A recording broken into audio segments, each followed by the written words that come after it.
Now let's take a look at some of our mixing tools in the Fairlight page.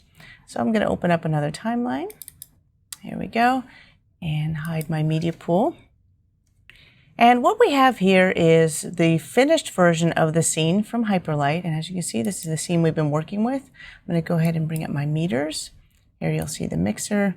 And notice I can make this a little bit larger if I'd like to see a larger viewer, or I can resize my mixer over there on the right. Something else you can do with your mixer before you get started is you can come over to the three-dot menu right there, the options menu, and that allows you to choose what you're going to see in your channel strips. So, for example, you can choose to show or hide the labels on the left-hand side of your mixer, or you can go in and decide which other elements are showing, like the inputs and so on. And so any of those you can show or hide as needed while you're working. So I'm going to go ahead and leave everything set to the default where we see all the different elements. And what we're going to look at is just quickly see all of the different tracks that are available in this timeline. Now I'm going to condense the tracks so you can see there's actually a little bit more than what we need.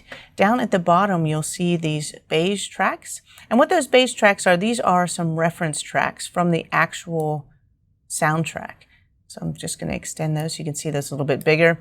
And so the reason it's nice to have a reference is if you're learning mixing, or if you're starting a new type of project that you're not used to mixing that type, whether it's music or if you're mixing, let's say, a sci-fi show when you're used to doing podcasts or whatever it might be, if you have an example of a professional version of a soundtrack that's similar to what you're doing, you can use that as a reference to check your levels and also see how that mixing was done. And you can use that as a comparison to help you set up your levels and kind of learn the art of doing mixing yourself. And in this case, I have the soundtrack, different stems up here at the top. This is the stereo mix. Now, it is not in sync with the video, but right now this is only here to help you see if the levels are right on your system. And so I'm going to go ahead and unmute this and solo it for just a second. And this is the stereo mix, so I could go to any portion of it and just check the levels to see what the levels are like in my room, how my listening levels are. And this is a good point for me to make an adjustment to those. I could do that right here and adjust my listening levels. Now, obviously, if your room has been professionally calibrated, you're not going to want to make any changes to that. But I'm going to go ahead and set this here. Also, your output levels on your computer itself, you can come in here and make adjustments to those. So I'm going to go ahead and play this. What? 2 hours ago is when he was scheduled to exit. So when you play it back, it should be at a really nice volume level for you, whether you're working with headphones or you're listening through speakers. This is the mix, so this should give you a nice opportunity to see this is going to be the loudest portion of the soundtrack, and so set up your levels to make sure that's comfortable. We also have the stems. If you look down below, I'm going to mute this track and go down, and here is my stereo voiceover stem. And the one thing to remember when you're doing your deliverables, in addition to mixing all of your tracks together, is you also need to set up the constituent stems. That would be your dialogue separate from the sound effects and the music. Those all need to be in separate mixes so that they can be combined later or separated as needed for doing, whether it's the trailer or for doing different localizations where they might want to change the language. They need to be able to have the separate voice so that they can revoice it with someone else in dubbing and then mix it back in. So being able to separate those is very important. You also need an M&E mix, which is just the music and effects in one mix, which again is the whole purpose of that, is to be able to add the dialogue in different languages as needed. And so as you can see, this is the dialogue only, and so I can just play a little bit of that and check my levels. Heading where? Here. Why?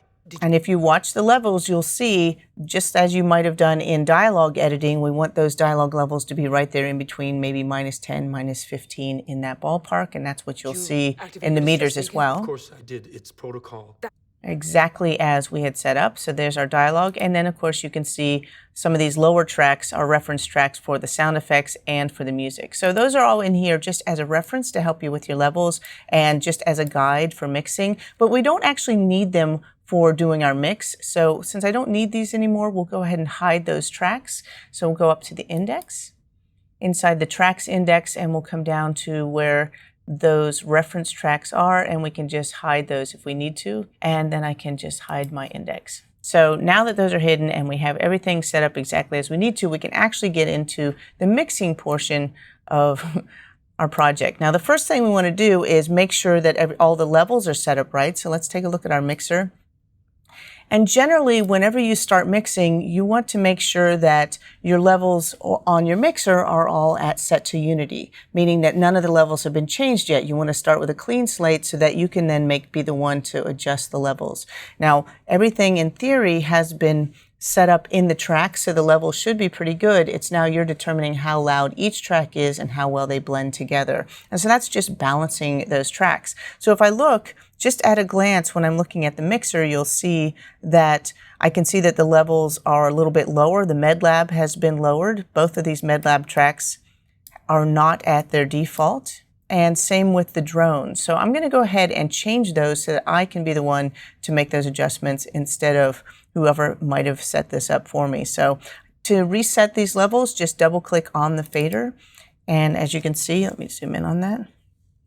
If you double click on the fader, it will just reset it to unity. There we go.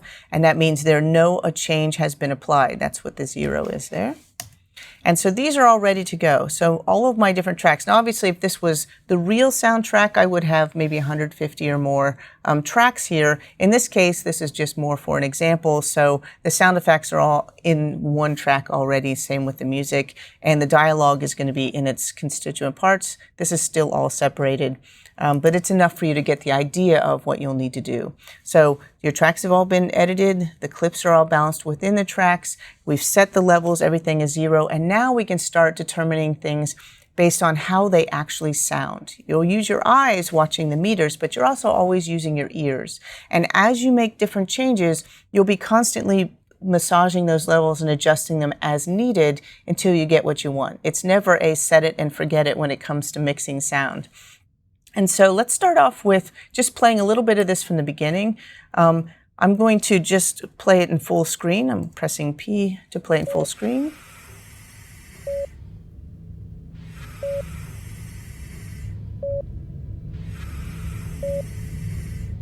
So when I play this, one of the first things I'm noticing is, and I'll just hit escape to get back, is that the drone is a little heavy-handed. I mean, we're inside of a ship, yes, but it shouldn't be that loud, right? We're not in the engine room of the ship. So the hint of drone, I get it, but not that much. Also, the sound effects are a little bit too heavy as well. It's just too much. A little bit is great, but those are just too loud. And so let's go ahead and adjust those. I'm going to mute both of the MedLab effects so that we don't hear those, and we're going to start with just that drone sound. And just use your ears, and you're going to come over here to that fader, and as you listen, you're just going to find a level that's good for you, where it's not too prominent. I will tell you now that it will not be yellow. You see the meters, the colors? Usually that area in the yellow is set for your dialogue, right? You want to make sure your dialogue's sitting in that range between -10, -15. Your sound effects should only be there if it's something that's loud and it's prominent. Definitely not a background sound unless they might happen to be standing right next to the engine and we need it to be that dominant. Otherwise, it should be much lower. So go ahead and lower those levels. We'll just start playback and I'll lower that.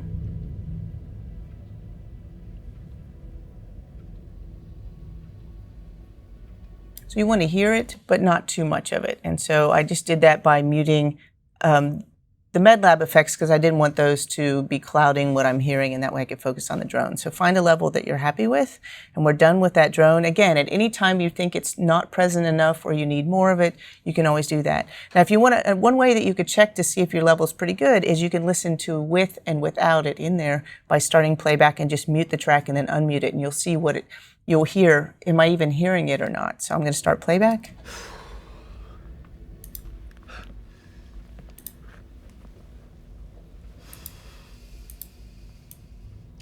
So that way you can tell whether or not you're actually hearing your drone sound. And that's just by toggling on and off the mute. So let's now tackle these MedLab effects. Now, here's the thing about the MedLab. Let's go back and look at the video again. I'm going to go back to the beginning, and I'll go to full screen for this for a minute. We've got Philip on a MedLab, right? He's sitting there. He's got a respirator on, so we want to hear that respirator. And you can't have a MedLab without the beeping heart monitor, right? So those are two sound effects that we're using, but they're all part of one device. So the goal is to make it feel as if it's coming from the room. It's an actual device that's creating these sounds. So it shouldn't feel like it's this massive thing, right? It shouldn't be way off in the corner somewhere. It should feel like it's part of the space. And I'm actually going to solo those two tracks, so we'll only hear those for this moment. And I'll go back to full frame. There's the sounds.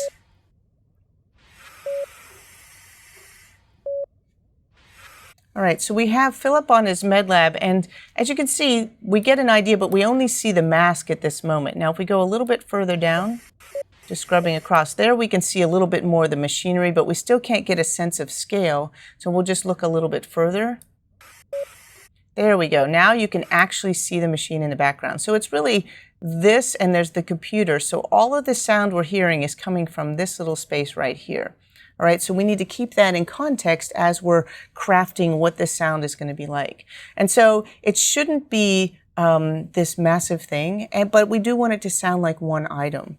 So keep that in mind as we play this through. And the first thing is we want to be able to adjust the levels on this. It's also too loud. Now, unfortunately, if you look at the mixer, just zoom in on this a little bit. If I look at the mixer, we have two faders for our MedLab, right? We have one, and then we have the other one, and I'd really like to be able to use one fader for both. It's one machine. Why can't I have just one fader?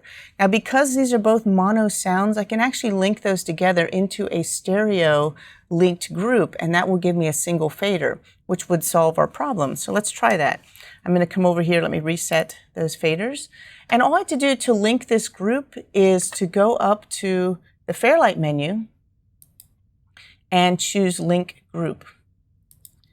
And when I do that, I can choose any set pairs of my mono tracks if I wanted to. In this case, MedLab 1 and MedLab 2, and then I'll click the link button. And that's just linked these together. See how it's got a little badge on it? These have now been linked as a stereo pair. If I close this up and take a look at my mixer, let's peel that open, select the MedLab, and you'll see there's now a single track. It's a stereo track for the MedLab.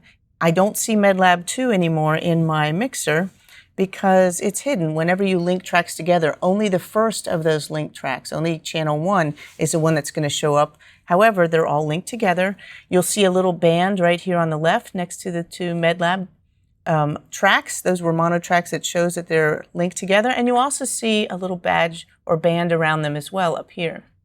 And so now that I know that they've been selected, that's great. They have a single fader. Let's listen and see, did we accomplish what we wanted to? We have a single fader. Now we can adjust the volume level. Let's listen.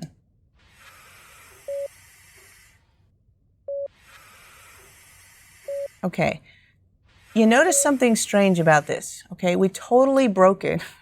Before, it sounded like one machine, sort of. It was just like, it did sound like one thing because it was two mono tracks. They were playing equally out of both speakers, the left and right speaker, because they were mono.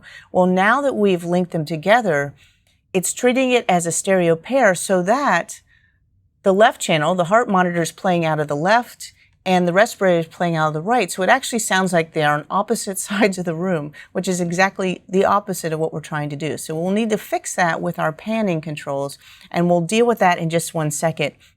Before we do, I'm just going to take a little side trip here and show you a little bit more information about the panning and what we can do to control panning between stereo and mono, and then we'll go in here and we'll fix it. So keep in mind what our goal is. I'm going to unsolo this track, and let's just step one track to the right to our drone track instead. Come over here to the drone track, which happens to be stereo. And what I'm going to do is just select a little piece of this track. I'm just going to mark an in point and an out point. It's just a drone. I'm going to go ahead and raise the level of the drone for this moment. I'll bring it back down. I'm going to bring it back up to Unity just so we can hear it nicely. And I'll make sure my loop playback is turned on, and I'm going to just loop playback of this while we do a little experiment with the sound. What I really want you to do is see it in the meters. That's the most important part. So we'll do that. And I think because of the screen resolution that I have to use for doing this demo, I think I do want to hide a couple of things on my mixer just so I have a little bit more room to see my channel strip. So I'm going to come up to the three-dot menu in the top right. I'm going to go ahead and hide my inputs, which will give me a little bit of extra space there for my faders. There we go. And I don't think I have to hide anything else. That was just the main thing. Just give it a little bit more room. There we go. And then what I'm going to do is I've got my drone and I want you to watch the meters. Okay. Now with the drone, if I were to play that, you'll see, I'll go ahead and dim the sound because we don't really need to hear it so much. I want you to watch those faders and you'll see how it's coming out of both speakers, right? Not quite equally because this is stereo. So it's a stereo drone, so you'll see it's kind of dancing back and forth on both, but you'll see it's the exact same thing on both the drone track and the main. Now up here in the pan controls, zoom in on that. In the pan controls there we go. Up here at the top, you'll see that there's these two dots. Those represent the speakers, okay, or where the source of that sound is. And this in the middle is showing you just the balance between your two speakers. And so as I'm listening to this, watch your main, because if I change this to the left, notice that now it's heavier on the left side than the right. I'm still hearing the drone out of both speakers, but you see how it's a little bit heavier on the left than the right side. I could also drag it over here towards the far right. And now it's much heavier or louder on the right side, but it's still coming out of both speakers at the same time. I can never get it fully one or the other based on the fact that it is stereo. Now we have, let me bring it back to the middle now, by panning back to the center, and you can see it's still doing it in both spaces. Now we have a meter that's really helpful to kind of visualizing your sound field and how our perception is of the sound, and that is our surround analyzer. And I just happen to already have that plugin is sitting right here on our main. So if you come up here to the main, you'll see there's a plugin on this, and you can click that to open it up. And this is your surround analyzer. Now if I ever wanted to add this myself, you can just come down here to your effects slot and click here and choose metering surround analyzer. Oops, metering surround analyzer. There it is. And you can pull it up that way. It's also located in our effects library because it is one of the effects that comes with it right here, surround analyzer. Okay. Hide the effects library. So I'm going to go ahead and open that up. And this is often called the jellyfish because it looks a little bit like a jellyfish. It kind of gives you this nice shape or blob that shows the radiation of the sound basically in the sound field, how we perceive it. And if you look at it, here's the center, right? This is your location as the listener, and this would be the left and the full right speakers and how we perceive the sound whenever we hear it. And so let me just play this again, looping playback, option and the /. And as I loop playback, let me just move this over a hair. Okay, so for the drone, so if I drag it all the way to the left, you'll see that I'm hearing it definitely more heavy on the left, but it's still getting quite a bit of that sound is coming on the right-hand side. Okay. Now, if I go the other direction, all the way to the right, you'll see that now it's definitely leaning very heavy towards the right. However, we're still getting quite a bit of the sound also out of the left speaker, which you also can see with the other meters. So, you know, if I were doing surround sound, whether it was 5.1 or 7.1 surround, you would be able to move this sound all over that surround space with the listener in the center.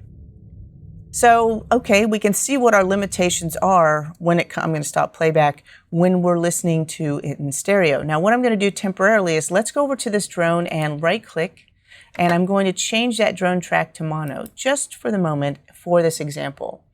And when a track is mono, it's going to come out equally from both speakers. So let's go ahead and make sure that we've reset this. It's now panned dead center because that is a mono signal.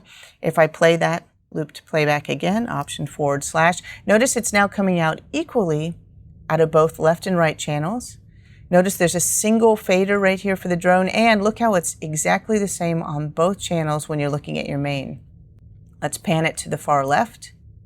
And this time I get almost the entire signal over on the left. Notice there is nothing coming out of that right channel now. Nothing. So this way I have the ability to place something in a very specific place within my speaker area or within the range. And let's go the other direction all the way to the right. And once again, I can now hear the sound coming out. And I can see that it's fully coming out of only the right channel. And you can see that right there on your jellyfish too. So I'll zoom in on that slightly so you can see that a little bit more. And as you can see, that's it coming all the way far right. There it is. Okay. So let's pull that back. And again, the jellyfish, it's actually called the Surround Analyzer, but that's just showing it to you visually. So I'm going to go ahead and make my drone track stereo again, change that track back to stereo. There we go. And I'll close up my Surround Analyzer. That was just to give you some visuals on the differences between working with stereo and working with mono, and as far as being able to actually place a sound. So let's get back to our issue at hand. Let's go back to the MedLab and let's solo that track, unsolo our drone. And by the way, let's go ahead and lower the drone back to wherever you had it before so it's not too loud. You can fix that next time we do playback. And if I listen to my MedLab,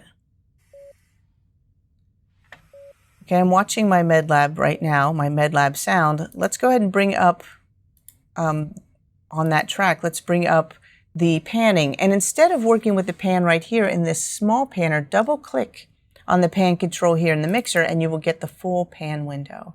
And what that will do is it will allow us to make adjustments to this. These are all the different controls that we have for the panning. I'll just start loop playback here. And this is our signal, so I can pan to the left or I can pan to the right. But what we really want to do is we want to make it sound like it's a mono signal, so we have much more control of where the placement is. And again, we want it to sound like it's coming from this machine right here in the background on our visuals. So one of the first things we can do is adjust the spread. And I'll just zoom in on that a little bit. Right here, you'll see spread right there, the full. And so we have, move this over a little bit. Right here we have the spread. So you can see there's the full spread where the speakers are in the far right and far left corners, left and right. And this is where we're adjusting the signal, but still it's going to be in the far left and right. But if we change the spread from full to point, all of a sudden, look what happens. We're reining that in. And if we pile that right there in the middle to point, PNT is point, this is full, then it's going to sound like it's a mono signal. Now, all of a sudden, even though it's two different tracks, it's going to feel like it's coming out of one position on our screen. And so jump back out. And now that I've made it a point, I'll start playback. And if you look right here on our main, see how we're getting equal signal out of both speakers? Even though it's two totally different sounds in the left and right, we're now getting similar to a mono signal, and that allows us to put this wherever we need it to. And in fact, he's over here on the left, so I can just park it right there on the left if I wanted to. There it is. Or I could even put it right here in the middle, because if I ever go to a surround mix 5.1, then this would radiate all throughout, and this would feel like more kind of omnipresent if I wanted to. It's still in the center either way. The other thing I'd like to do is maybe spread this out a little bit. It's not exactly a point. A point might be a very small source like a watch that's making noise, a very small source on screen. This is obviously not that small. It's this big, right, if you look at the screen. So in order to make it a larger signal, we can come over here, we can adjust the spread a little bit, right? And then you also have the divergence, which is right here. And that's going to give you a sense of scale for the object you're working on. So you could have a teeny tiny little radio, or you could have a boom box sitting on top of your head, right? And if you were using something larger, then you want to make it feel like it has more scale. Or you could have a giant speaker the size of this wall, which obviously would be a much larger signal. And so in this case, if you want to adjust the divergence, that's right here, you can make that larger, and you're going to see those little lines. And that's how much it's going to be bleeding in towards the other speakers, making it feel like a larger source.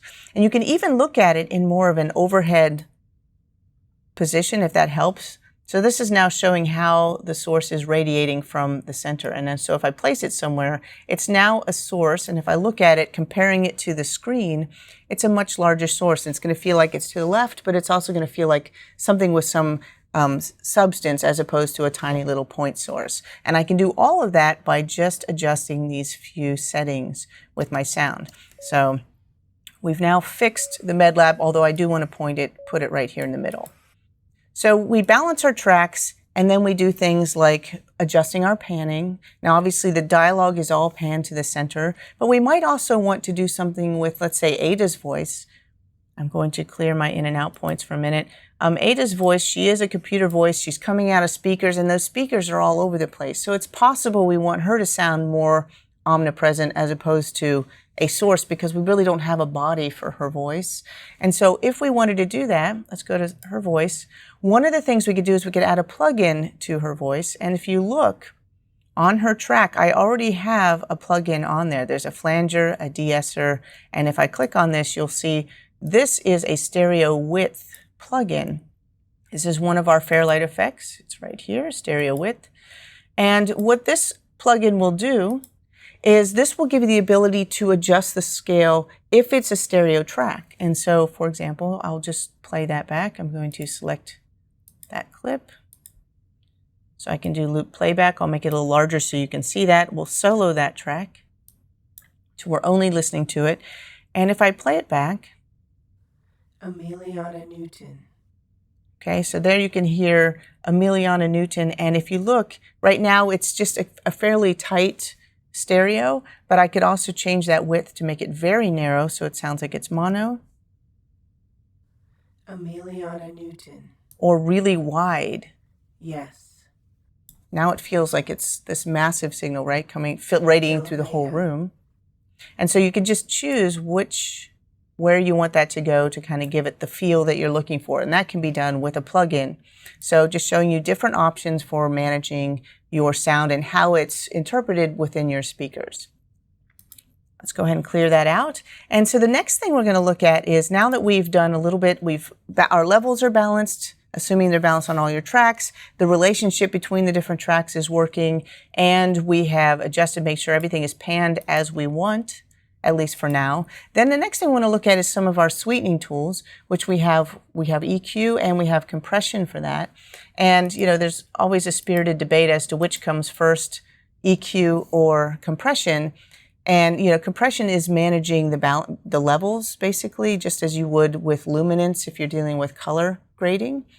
Color grading is very similar to sound grading or dealing with your audio. You work with levels. Your whites and blacks would be your volume level, and then you work with the color, which is more the EQ, the color of the sound, or working with the different frequencies. Those would be your hues if you were working with an image.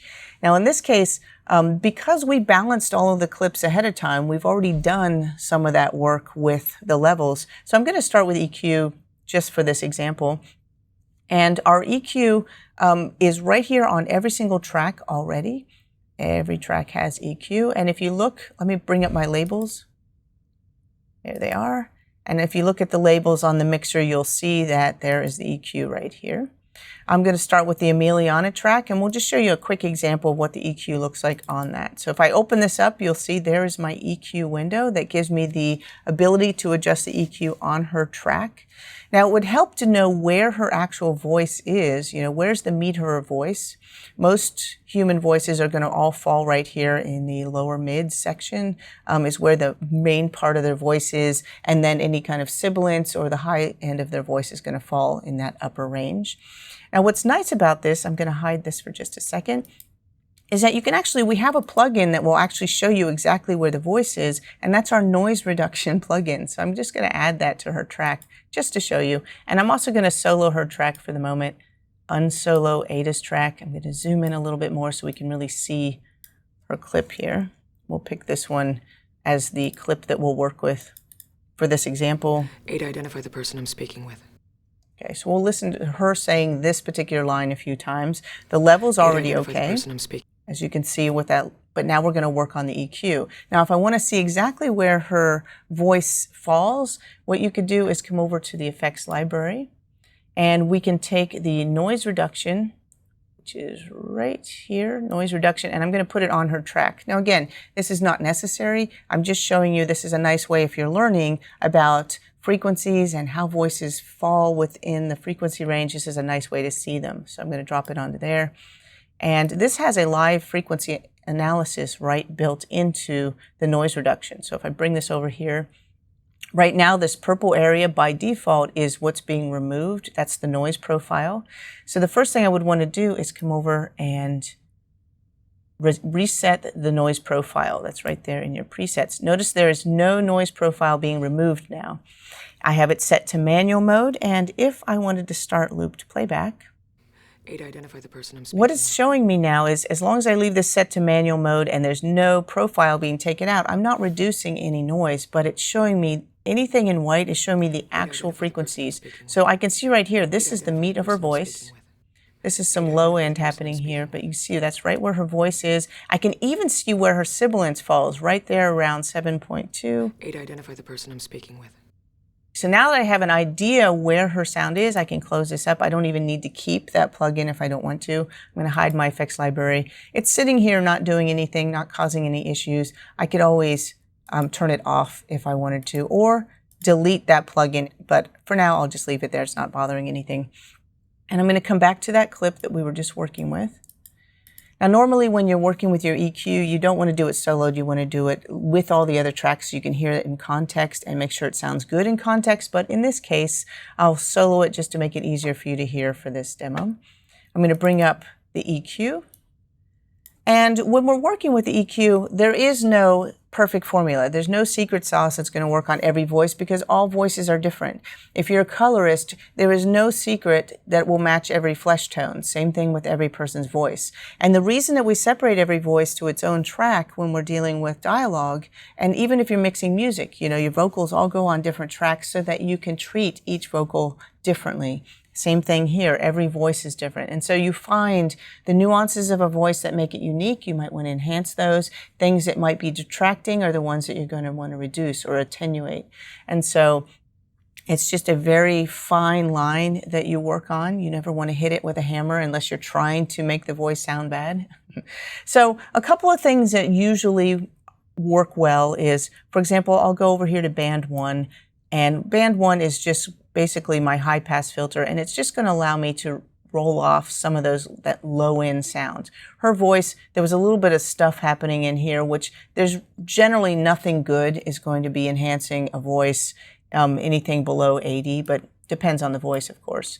So there are no absolutes, but I'm just going to go ahead and roll off just the low end, you know, maybe to 80, 60 to 80, and that's it. Just going to roll that little bit off. So that's one thing I might do for her voice. And then another one is we do things called sweeping, where you'll take a nice bell curve. I'll just grab this one right here in the middle, move it all the way up to the top, just drag it all the way up, and you'll listen to her voice while you'll sweep back and forth through the meaty part of the voice, right around here, between, let's say, 100 and 500, right in there, and you'll be listening. And anytime you sweep across something, if it makes your eyes squint and it sounds really off, that might be something you might want to reduce a little bit. If you raise something a little bit and it sounds boxy or starting to detract from the voice, that might be an area you might want to reduce. And the idea is just make minor adjustments, just tweaking those levels as you go. So I'll just give you an example. We'll listen to the voice. 8, identify the person I'm going to sweep this. 8, identify the person I'm speaking with. 8, identify the person I'm speaking with. 8, identify the person I'm speaking with. 8, identify the person I'm speaking with. 8, identify the person I'm speaking with. Right there, it's sounding a little bit boxy. And if I bring it down, 8, identify the person I'm speaking with. Just a hair, 8, identify it sounds a little bit better. Because sometimes you have a lot of things happening within the same frequency range. So by just reducing a little bit, it'll be a little less muddy because then everything's not competing for that same space. So that sounds a little bit better. And then another one is, let me change band 5 to a bell curve. And I could also sweep around here and I could try to find a little bit of presence possibly, if I wanted to. Identify the person I'm speaking. Now, presence is going to be just make it feel like someone's in the room with you, someone's a little bit closer to you. It's especially important if it's a super close-up shot and you want to make it feel like they're right there next to you. It's a little bit breathier. There's a little bit more presence coming from them. So it's not, you don't want to bring in sibilance, which is going to be those excessive S's, that whistly S sounds. Instead, you're going to want to back off from that. So if you find your sibilance, just move over about 3 kilohertz, 2 to 3 kilohertz, and you'll be right where you want to go. So that's fine. 8, identify the person I'm speaking with. 8, identify the person I'm speaking with. And I'm just going to bring it over a little bit, drop it down.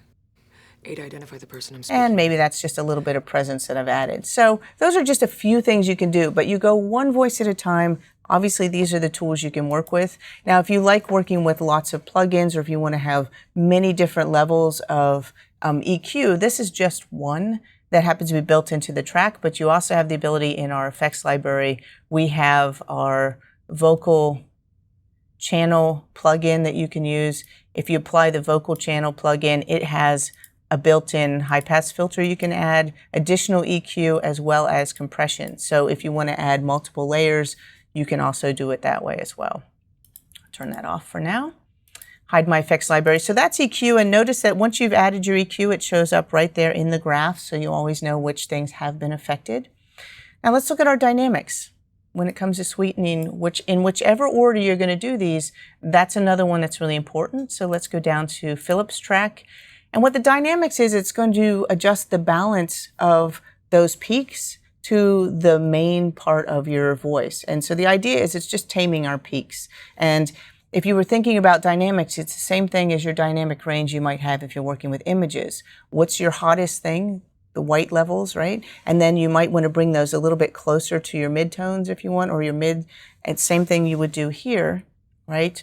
Your shadows, and you're working with your brightness if you're dealing with images. With sound is you have to use your dynamics to kind of finesse those levels so that everything isn't all the same volume level. There is some range, just not too loud and not too quiet. And so let's go ahead and select Philips track. We're going to go in here and open up the dynamics. And continuing to compare this to working with grading of images, if you look, we have 4 different elements in here that you can add, and these are already built into every track. So a gate is something that will eliminate lower levels or reduce things that are below a certain threshold. Okay, so if you have some low-level noise in a track and you want to just reduce that, you can just set the threshold to that low-level sound, and anything below that will not be heard or will be rolled off very easily. So that's one option. That's your gate. We have an expander, and what the expander does is, imagine you had a very flat image where everything is very gray, and you want to try to bring up your highlights and kind of give yourself a little more contrast. And so what you need to do is expand between, stretch it out so that you have some things that are brighter, some that are darker. Same thing with the expander, is you're basically separating, you're raising the peaks and you're lowering the low end, and you're sort of doing both at the same time to expand that sound. So it's not everything sitting in one little zone. So that's what your expander is going to be doing. In this case, we'll be using the compressor right here, but we also have a limiter over here on the right. We have a limiter plugin, which is a true peak limiter that you can put on at the end to make sure that your sound doesn't go above a certain level. In this case, the limiter, as you can see, it's a ceiling. It basically is saying nothing goes past this. So if you have a hard limit, you could set it here in the track, or you can also do that again with a plugin or something on your mains later on. So it just gives you a little bit more control. I'm going to turn off my limiter, and we're just going to look at the compressor, and we're going to do this with Philips track. I just have to find the right clip. So here we are. I'm going to come over here to Philips track and solo it. Zoom in on his clip. There we go. I'm just picking one that has a lot of dynamic range. As you can see, those peaks are pretty heavy right there. He's got some loud sections. He's got some quiet sections, and this has not been, there's not a whole lot of keyframes that are balancing that out. Now, before, if you were doing like dialogue editing, you may have used some keyframes to massage those levels, but there's still a certain amount of dynamic range in there between the lower levels of the volume and the higher levels. Your goal is to keep the average of the dialogue, and basically as much of the dialogue as you can, between -10 and -15 dB. You want to keep it all within that little space so that all the dialogue is fairly even though there's still inflection, and you'll still hear some people a little bit louder and some will be quieter. If you can keep it within that range, then dialogue will be consistent throughout your entire show, and from one show to the next to the next. That's why we try to keep things consistent. Otherwise, if it's all over the place from one show to the next, you'll be constantly riding those levels and you won't hear anything. So if I were to look at this, I'm going to just play this little clip. I will use my range tool to select the clip and just loop playback. And what we want to watch right here is the input levels. The Hyperlight Core came out of you. And I have this dim, so it's not too loud, because I'm not so worried about you hearing it as I am seeing the levels right here where the input is. The Hyperlight Core came out of you. You see how high the peak is? We came out of cryo. So the highest peak is way up here, Fix it. and then it's coming down as low as, The Hyperlight Core came out a few days ago. he's talking as he's exhaling too. So we've got quite a dynamic range there. I mean, I'm looking for a dynamic range of, all of the dialogue being within 3 decibels, 3 to 5 decibels of each other. And this one is quite wide. And so we're way up to -5 maybe in the red. And then we've got stuff that's way down here, -18. And so the idea is to kind of tighten up that range in between those to make it a little bit easier to listen to. And so what we'll do is we'll come over here, and we have to choose a threshold. Zoom in on that a little bit so you can see it better. right here there's a threshold, and if you choose a threshold, what that's going to do is that's going to allow you to choose what is the level where we're going to say anything that's over that amount, we're going to start compressing that using a ratio. And so in this case, we'll use -15. That's our nice spot where we want the dialogue to sit, right between -10 and -15. Anything over -15, what we'll do is we'll adjust it by a ratio. Right now it's set to a 2-to-1 ratio. That means every 2 decibels over 15, -15, it will be reduced and you'll only hear 1. If I were to set this to, let's say, a 4-to-1 ratio, then every 4 decibels over, you're still only going to hear 1. So it's a pretty big reduction. And then, of course, you can really hit it with a hammer and 20-to-1 ratio, but we're not going to do that. Let's try, let's say, a 4-to-1 ratio at -15-ish. And then if I play that, if you watch the output, you'll notice that because I lowered this anything under over -15, watch over here at the output, and you'll see the level never gets over -10 now. We did just enough of the compression that the levels are exactly where we need them to be. Now, if we were to compress it too much, you can always make up the gain right here. You can always add a little bit of gain to it to bring it back in case you had to, reduce it. And at any point along the way, whether you're using plugins or EQ, or in this case, any of your dynamics, as you're processing, if the result of that processing ever lowers the levels too much, there's always the ability to make up that gain or raise your gain back. It's called gain staging, meaning each stage along the way, you want to make sure your gain or your level is correct for your dialogue. So you're constantly watching that. And in this case, the levels are just fine. And we managed to keep it exactly where we wanted to, right there in the yellow, in that sweet spot, even though there's peaks in that dialogue. So that is compression successful. Go ahead and close that up. I'm going to clear off my in and out points. And so that's just working with our compression, one of many tools. Like I said, many of you are probably already familiar with working with compressors or dynamics. That's just how we happen to use them here.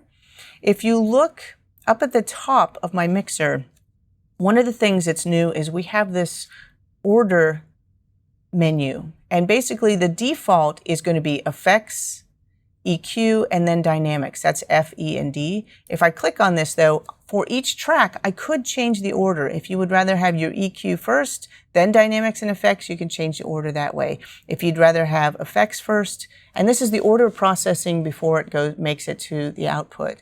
So that's really giving you an opportunity to be in control per track, which, depending on what you're doing, everyone has their favorite secret sauce for how they like to order their processing for dialogue versus music and so on. Now you have the ability to do that. It's right there in your mixer.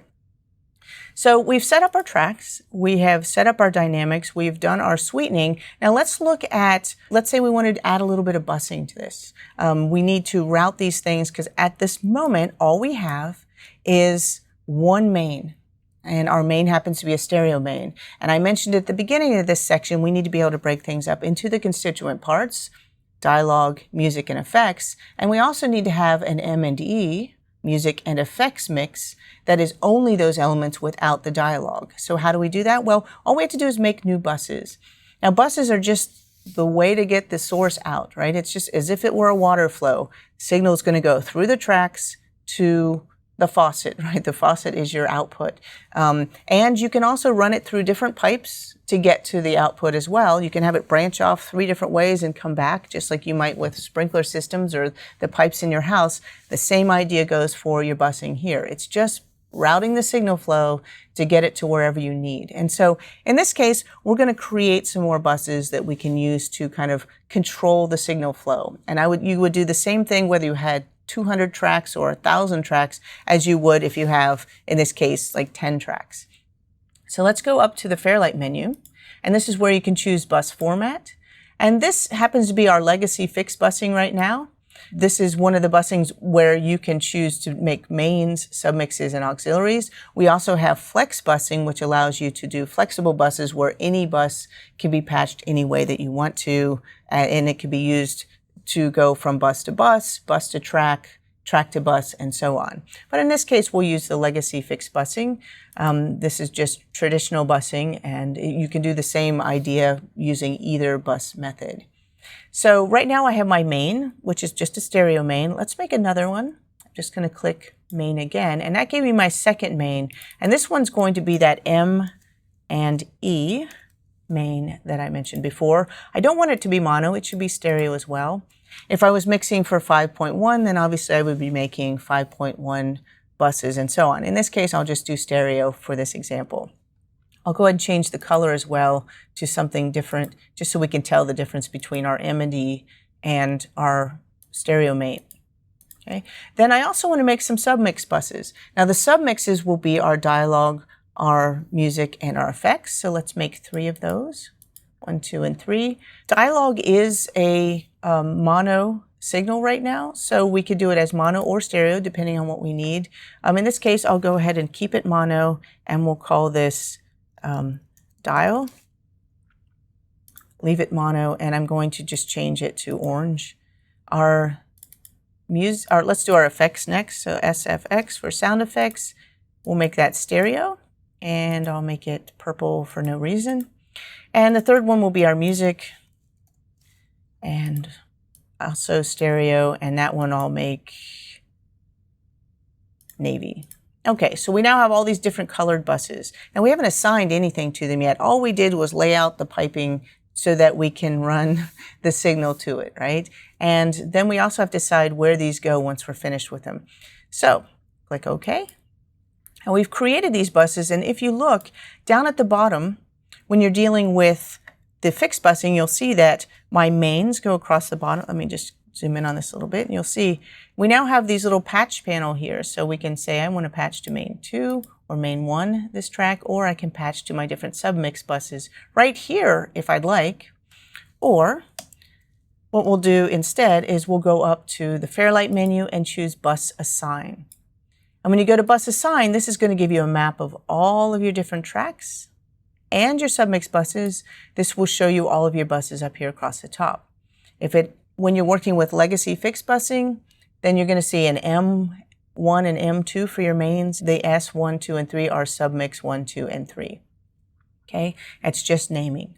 So let's go to main 1, and all of the tracks are running to main 1, which is fine. If I wanted to, though, I could have nothing go to main 1. And how would I achieve that? Just select main 1 and unassign everything. There. Now if I play, nothing's coming out of any of my buses. There is no signal because nothing is actually leaving the tracks yet. Now what I'd really like to do is let's start with our dialogue, and I want to assign just things that go to dialogue, only dialogue, which would be Emiliana, Philip, Ada, and the room tone. All of those are going to be my dialogue track. Okay, done. Now when it comes to my sound effects, I need everything else that's sound effects. So that will be my PFX is production effects, my MedLab, drone, and the sound effects. So all my sound effects are now running to this sound effects bus. And the last one is this music bus, and there's only one track for music, so there, music's now going to the music bus. These are my references, so I don't need to assign those to anything. So all of those are done. The submixes are finished. Now let's go back up to that main. At this moment, nothing is going to the main, and instead of sending every single track to the main, I'm just going to send these submixes, my dialogue, my sound effects, and my music. Those will run to the main. So I can adjust their levels, and all of the signal is going to the main. So if I were to close this and watch, Spacewalking. notice here are my different buses. Let's just peel those open so you can see it. Just 2 hours ago. There's the different buses as needed. Explosion and it's surrounded. And as you can see, my main, and there's my dialogues playing right now. I have Philip soloed is the reason I'm not hearing everything. And now you can see that there's my main, there's my dialogue, sound effects, and music. Now let's go back into our patching again for our bus assignment. And I'd like to do that M and E. So what's the difference between the main and the M and E? Well, the M and E has the sound effects and the music, but no dialogue submix. That's the only difference. So those are all patched and ready to go. I can close that up. So now I have the ability to listen to any of those elements as I want to, and I can adjust the individual faders for my sound effects if they're a little too loud, or my music if it's too loud, and so on. I have individual faders for those submixes. So the busing just kind of gives you a little help for, taking hundreds of tracks and narrowing it down to just a few that you can use for finessing when you get towards the end of your mixing. Right up here at the top, you'll see there is my main. And this is what I'm actually monitoring, but I can also switch at any time and monitor now just my M&E.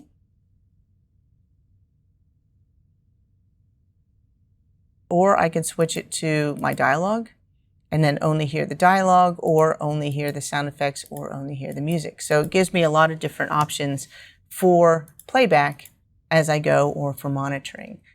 Like I said, that's just looking a little bit with buses, and as you can see, we've been slowly working our way through the different stages of mixing. So the next thing we want to do is let's look at automation. Just take a quick look at things that we can do to automate or to adjust those levels over time. And to do that, I'm going to go ahead and open up a different timeline. Let's come down here to automation.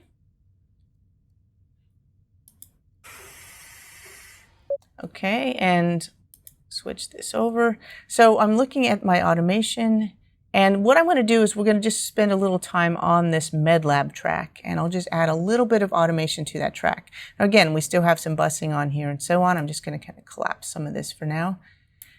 And we'll focus on these tracks. I'm going to select the MedLab track for this example, make it a little bigger for us to look at. And whenever you want to do automation, here we go, I can turn this on or off by just clicking this button. As you can see, that turns on your automation tool set. And whenever your automation tool set is turned on, you get these controls. Okay? And what automation does is basically you're writing automation, or as you change your fader, as you change any controls, it's going to write new information so that you can record it over time. And there are different controls so that it will happen and latch on to every move you make, or snap back, and so on. And so all of these different controls you can choose to use depending on what you're trying to do. So for this example, I'm just going to do quickly 3 different types of automation on the MedLab tracks. First, I'm going to automate the fader. Then I'm going to automate the pan, where it is in a position between the speakers. And the third thing is I'll automate a plug-in so that we can see all 3 of those. So let's just try it. And along the way, I can kind of show you which automation tools I'm using. Now, when you look at the top in your automation controls, you'll see, let me zoom in a little bit, your enables. And the way that works is whatever you enable, that's what can be automated. If you don't have anything enabled, then none of those elements can be automated. This just gives you the ability to only work on the things you want to at any given time. So I'm going to start with the faders. We're only going to work on the MedLab effect. Okay, so I need to go find my MedLab track. I'll put these back. Let's go across here and find, there it is. There's my MedLab track right here. This is what I'm going to be automating. So what I want to do is change the level of the MedLabs during playback, so it's a little bit louder at the beginning, and then it gets quieter once they start talking. And that's going to be super easy for me to do. Now, if I look over here, it's in write mode, which means I'll be writing more information. If I was in trim, that would be I've already recorded automation. I just want to kind of finesse those levels. In this case, I'm in write mode. I'm going to set it to latch, which means anything I do with my mouse, or anything I do if I was on my console, it's going to latch on to that movement. And as soon as I release, it will do whatever I tell it to do when I release. So latch is turned on. When I come over to this section, is set for my latch mode. And then on stop, when I let go, it's going to do one of 3 things. It's going to hold at whatever level I have. It's going to return to the level that was already there, or event, which means it will hold on whatever I'm doing up until it gets to the next keyframe or the next piece of automation information for that parameter, and it will stop. So theoretically, you could just set, if you're just fixing one little section, that's the part that will get adjusted. It won't roll over any other automation you have within that track. So I'm going to go ahead and leave this on hold. We're going to adjust the fader and the fader only. I'd like to see that fader curve, so I'm going to come over here and set this to fader level. And the last thing I want to do is set this particular track to write mode by just clicking this button. That automatically is setting it into write mode. It's ready to record information. And if you look at my fader, over on the right-hand side, you'll see that the fader has turned red to indicate I'm ready to record automation to that track. So I'll just start playback. So I'm clicking and holding this, and then I'm just going to lower the level a little bit as Philip starts walking across the room.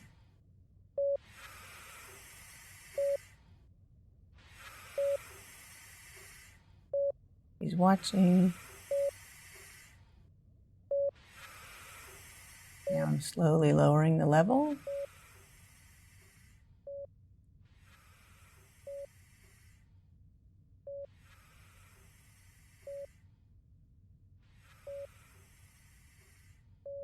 And I could leave it there if I wanted to. Okay, so that is my levels. Now notice that I'm only hearing my background effects because I have that set right now to only play back background effects. I'll switch this back to my main, so that way I'll hear everything during playback.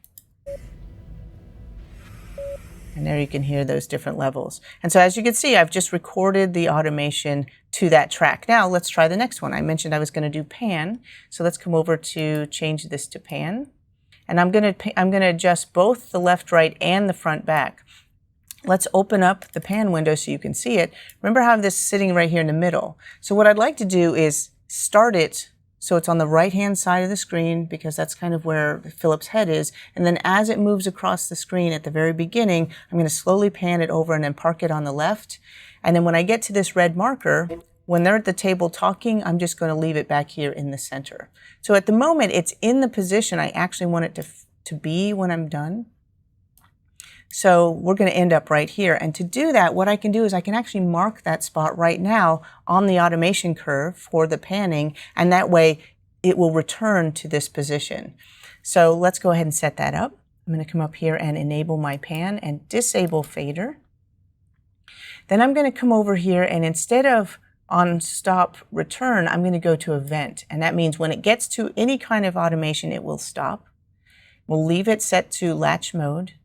And then right is fine. And then what I'll do is, I'm at the red marker where I want the change to be, is let's go over to the pan control.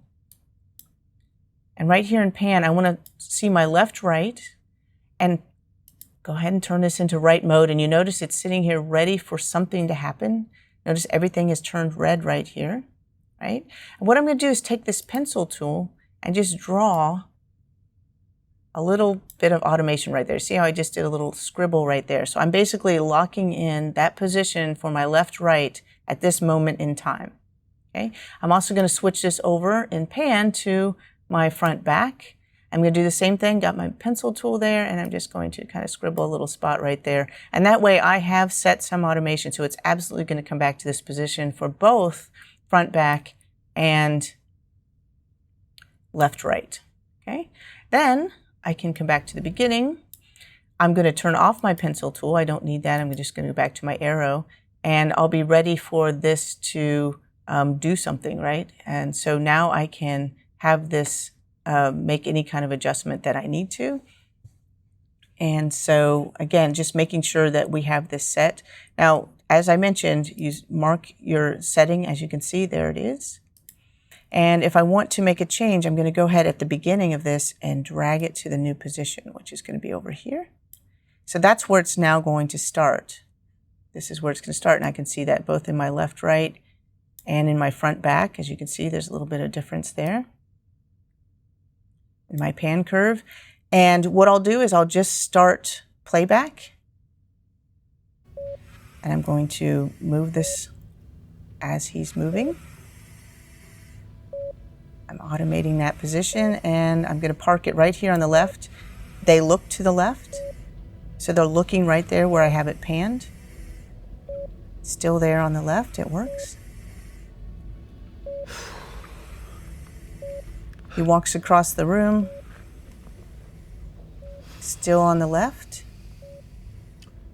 And I can actually stop at this point because it's basically just going to stay in there until I get to that point that I had marked. So there you go. I was able to automate the panner just by setting that one point ahead of time. So those are two. Now let's do the last one. Last thing I wanted to automate is I'm going to turn off pan, and let's go over here and do a plugin. Now I haven't actually added a plugin to this. the plugin I'm going to use is an echo. And you probably think, well, wow, that's pretty dramatic, right? It's not going to be a heavy echo, just a little bit of an echo. And what it will be is anytime we see, we're right there next to Philip, MedLab Philip, we won't hear an echo. But anytime we're away from him, we'll add just a little bit of an echo. And what that will do is give the sense of, you know, it will be a reminder that he's there, but we also know that we're kind of farther away from him. Just to show you how that would work. So first thing I need to do is on this track, I'll add a plugin. And here's my echo. Now, obviously, I don't need a massive echo. I'll go ahead and set this up to a large hall. Okay, there we go. That's our preset. Now, obviously, that's going to be pretty dramatic. Do you hear that? So we'll go ahead and leave it sort of dramatic, but my goal will be to adjust this wet dry. And what we're going to do is we're either going to have this all the way dry or wet, one or the other. And so we'll just ride that level. So if he's right in front of us, it will be dry. If he's not in front of us, it will be wet. So let's try that. We'll start with it dry. And I need to make sure plugin is turned on. It is. And I have to come over here and let's choose the plugin this time. Any plugin that I have applied to that track will automatically show up here. It's set to echo. And let's make it dry wet. That is the one control I'm going to adjust in this case. So there we have it. So let's go to the very beginning.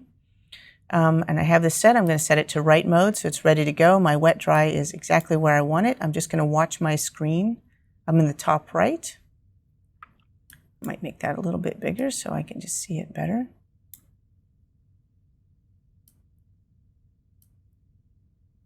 And I'm just going to watch it and just ride that wet dry. So here we go. It's dry.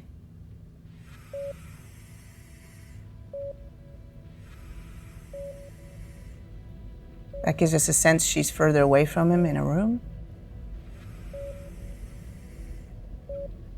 Dry again because we're right next to him.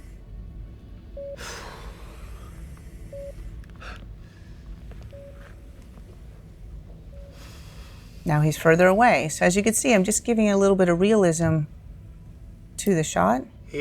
I can stop playback now because we don't go back to another close-up. But as you can see, the combination of those three things really bring this track to life. And this is just scratching the surface on what we can do with our automation. And in this case, I only did it to this one set of tracks. So that is our automation. And those are most of our controls that you would use for working with your mixing. Now, what I would like to do is I'm going to reset my UI layout. So let's go back into workspace, reset UI layout. And now what we're going to do is we're going to come over to the media pool, and I'm just going to kind of fast forward to a different timeline here. And just show you a couple of things like our bus tracks. So although I just showed you automation on one track, something else you could do when you're working with automation is you have your buses will also show up as tracks in the timeline. And this is only when you have automation turned on. So for example, let me hide my media pool and bring up my index. If you look at your tracks index, and let me zoom in there so you can see that a little bit better. If you look at your tracks index, you'll see that in addition to all of your tracks here, you'll see that all of my buses are also showing up here. So I can actually see my buses and automate the bus tracks right here in the timeline. You can even draw in automation if you wanted to. So there's the automation that's been applied to those tracks, which is great. And I'm just going to go to the beginning of this so you can see I have some automation on those tracks as we had before, but you can also see towards the bottom that there's automation on the tracks as well as here on the clips and tracks. Now, one of the things that often happens when you've applied automation is that you may need to move an entire show over a little bit to make room, let's say, for titles. Now, if you have to actually pick up a show that has already been edited and you have all of the automation on there and you need to move it over, you want to make sure that the automation moves with your clips. Let me hide my index, make this fit to the window. I'll just reduce this a little bit. And one of the things you'll want to do if you are moving something that has automation applied is make sure it's turned on, because if automation is turned off, then you're not going to know where your automation is, and it's just turned off globally at that point. So we make sure we turn it on, and then the button you want to pay attention to is this one right here, because this is your automation follows edit. And as long as that's enabled, which you can tell I've clicked on it so it's brightened, right there, is automation follows edit, which is the default. That means the automation, if there's a clip in the track or clips in the track, the automation is not only assigned to the track, but it's also on the clips themselves. So if you move the clip, the automation goes with it. And I'll just show you an example of that. I'm going to turn off automation follows edit. And if you watch, I'll move this clip right now. Make this track a little bigger. If I move this over, notice the automation stayed and the clip moved. Well, that's not what I wanted to do. I'm going to undo that. This time I'll turn on automation follows edit, and I'll move the clip, and you'll notice that it moves with it. That would also work if I were to cut, copy, and paste it somewhere else. That automation will stay with the clip. So in this example, just to finish that off, we're going to select everything in this timeline right now. And if I want to select it all, just Command A selects every single thing in my timeline. And as you notice, it's even selected the automation that's applied to those clips. Now, if I wanted to move this by 10, let's say 10 seconds, well, one of the things I could do is I could just cut everything right now. And I'm going to make sure my playhead's at the beginning just to keep track of it. So my playhead's in the home position. And if I Command X, or Control X if you're on a PC, I've just cut everything. Notice it's now a clipboard image. It's a ghost image. And then I'm going to come up to my timecode field here, and I'm going to just type plus, meaning move forward 10 and period, which would be 10 seconds. I'll hit return, and notice it just moved everything over, and you can see that the ghost image also moved as well. And then I can paste, Command V. And as you can see, not only did I move it over by 10 seconds, but the automation stayed exactly where it needed to on this clip. So that's just something to keep in mind if you are working with automation. One other thing that's very useful when you're working with automation and you have your bus tracks is check this one out. I'm going to just peel this open. If you look at your main, you will see that in addition to the automation, you can also see a loudness summary right here. If I turn on my loudness history, this is a graph. You don't automate your loudness history, but it allows you to watch the loudness as you play through on your loudness meter. I can reset, I can start, and if I play this through, which will start any second, it's going to actually record the loudness right there, exactly the same information that's in my loudness meter. I'm going to dim playback. You're going to also see this in a graph. And what's wonderful about that is if for any reason your loudness levels are off, instead of just seeing, a red signal on your loudness meters, or yellow meaning you're within tolerance, you can see exactly where it happened so that you can adjust the levels as needed right here in the timeline. So you'll only find that when automation is turned on. Notice that if I turn off automation, you will not see it. And it's only going to be on your main track, main one. Let me turn that back on so you can see it one more time. And I will hide that again. So the last thing is delivery. Of course, if we want to take our finished project and actually export it or get it out of our DaVinci Resolve system. So let's go to the media pool. I'm going to open up one last timeline. There's our mix for stems. Right here, I have this timeline we were just working on, or something very similar to that. If I am completely finished with a project and I want to export it out, whether I want to bounce the entire thing as a mix or just part of it as a mix, things to think about are, if you have automation applied, make sure it's turned on, because if it's not turned on, you're not going to hear it. So make sure that's turned on. And then the other thing is, what is my intent? What am I actually trying to do? Am I trying to bounce this entire thing as a single file? I could do that right here if I wanted to, by just bouncing the mix to a new track. You can also do that same export over here in the deliver page as well. So first thing I want to do is, let's just say we want to bounce only our dialogue. Say we want to make a mix of our dialogue. Well, our dialogue is all going to what? All of our dialogue is going to a dialogue bus. So we could just bounce that if we wanted to, depending on what our output is. And it's just a matter of kind of thinking through what you're trying to achieve. Let's go up to the timeline menu. And if you look right here, bouncing mix to track, this would be a mix of the entire show. At this moment, everything is available. There's nothing that's been soloed or muted. So let's go over here to bounce mix to track and open that up. And this will let you choose what exactly you want to bounce and where. And bounce, again, is just rendering out a new file. So if I want to bounce my stereo main to a new track, then that's all I have to do. And I will get a stereo mix of my entire show. Done. If I have a 5-1 mix and I want to bounce that, it will bounce that to a 5-1 track. Or if I only want to bounce my dialogue, which is right here, my submix, I could bounce that to a new track as well. So right now I'm bouncing my main and my dialogue, and I'll just click OK, and it will create 2 new tracks. One will be just my dialogue, and one will be my mix. Let's select both of those, and we'll zoom in. And there we have it. That's what I just created in about 2 seconds, right? And here is my stereo mix Identify the person I'm of speaking my show. And if I were to listen to this one, this is the dialogue stem. All the levels, everything is exactly as it would have sounded if I was listening to the individual tracks.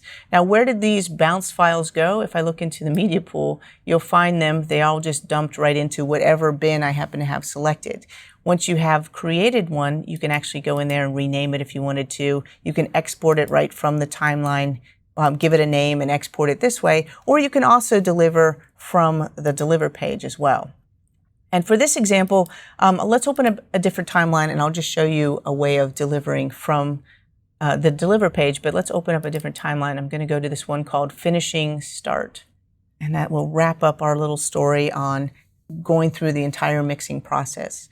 So at this point, what we're looking at here is stems, right? We've got the entire show. We have the stereo mix, which you just saw how to make right there in the timeline. We also have my dialogue stem, my sound effects stem, and my music stem. So I have all of those have been created very easily just by bouncing out those submixes. I could have created these or recorded them back into a track if I preferred. There they are. Now, something else that I have, though, is because I also needed surround deliverables for 5.1. If you notice down here in these lower tracks, and you'll see I have just enough tracks, 6 channels for my 5.1 surround mix. Let's solo those, so we're only listening to them. Right now, I'm listening to this 5.1 just through a stereo main. I want to change this so I'm listening to it through my 5.1, and notice now it's listening to it that way. Unfortunately, every single bit of that signal is only coming out through the center channel. Why? Because these are all mono tracks, right? Each of these is a mono clip, and they're all panned to the center. Check it out. You can see that. If I open up my pan window, you can see every one of these is panned to the center, which would be why I'm seeing it pan the way it is. Now, I could manually go in there and repan these, or I could just link these as a group, which we've done before. Let's do that. It has nothing to do with selection. It's all done up here. All you do is come up to the Fairlight menu, link group, and select that, and it's going to bring up the link group window. Inside of here, I can choose any number of these. Of course, I want all 6. It's automatically going to ask me if I want 5.1 film or 5.1. I want to have just 5.1, which is going to put, that's going to have the center channel will be my dialogue, which is how I'd like it. So left, right, center, LFE, left surround, and right surround. These are all linked together to a single fader, as you can see right here. If I open up the panning, there it is. All the panning is dead on. The only thing that hasn't happened is my LFE is not turned on. I need to turn on my boom. I can even adjust the level on that, which I will manually. And so now I have this all set. I'm getting my surround 5.1 out. Well, that's great, except I actually want to deliver these as separate units. I don't really want them all together. I linked them in order to get the panning, but now I can go back up to link group and just select those and unlink them. And as soon as you unlink them, the panning stays. Everything is still panned perfectly for surround mixing. As I play it back, you can see there's my levels. Everything is playing back exactly as I want. I'll just mute the playback. You can see the meters. Okay, I could run my loudness testing if I wanted to, and everything is good. So I have exactly what I wanted right there. Okay, so now that these are set for delivery, what I really want to do is I want to deliver everything I have in this timeline exactly as is. Well, let's go over to the deliver page, the final step. Now, of course, many things you can deliver right from the Fairlight page, but by going over to the deliver page, now we have up here at the top, we have all these different presets we can use for audio only. If you're just going to deliver audio, you can go in here and create a custom audio delivery if that's what you want. Or we could be delivering a custom video clip with all of the audio connected if that's what you want to do as well. Let's just do that because we can. We'll call this the final, Hyperlight Final. We'll just throw this on the desktop because everything's good on the desktop, right? At the moment, it gives you several choices. Do you want this as a single clip or individual clips? One clip is all we want, single clip at the end. We are going to export the video, so I'll just leave this checked. I'm not going to change anything. I'll just leave all the video settings exactly as they are. I'm going to go to the audio settings now, and we have some choices here. Everything I'm going to keep exactly the same, but there's a couple of choices here that might make a difference depending on what you're working with. You may want everything rendered as a separate channel, and if that's the case, you would check that box. If you want to render discrete audio tracks, you can do that. At this moment, it's only exporting my main, but I can change this at any time. I could say, actually, I want to export only my 5.1 with this video clip, or only, I could choose exactly what I want it to do. I could do individual timeline tracks. If I choose that, then it's going to say, well, which track do I want? My stereo, which track? I could say I want several tracks. I want track 1, track 2, and so on, and I could do it that way. So you could choose exactly which element you want. All you have to do is look, and you'll see exactly what it's doing. Or another option, if I actually had it set up exactly the way I wanted it to in my page, then all I have to do is come over here and say all timeline tracks.